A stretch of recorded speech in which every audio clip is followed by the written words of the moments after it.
So another customer wants to know, is tripping for earth faults always the safest approach? Certainly at the fault site, I would argue that that is the case, all right. And it depends as well on whether you have an effective layer system or a non-effective layer system, because in one case you have very low currents, low touch and step voltages. In the other case, it's very significant, and the utility has no choice but to trip because of the high currents and energy release. But many utilities forget that if you are tripping customers off when there is no actual need at the fault site to do so, they are still introducing safety risks for their customers. You can imagine that traffic lights go out, public lighting goes out, even at home, your lights go out.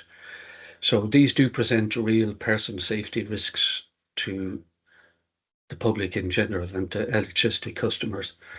So I would argue that a utility needs to think very carefully if they do operate their system neutrals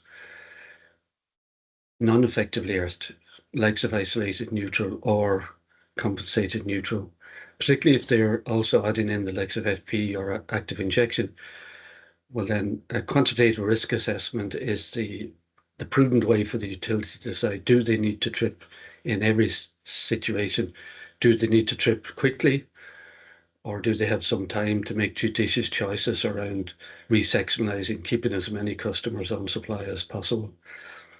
So it's not quite as straightforward as it may seem at first until you begin to dig down into the implications of tripping customers when it may not be necessary to do so.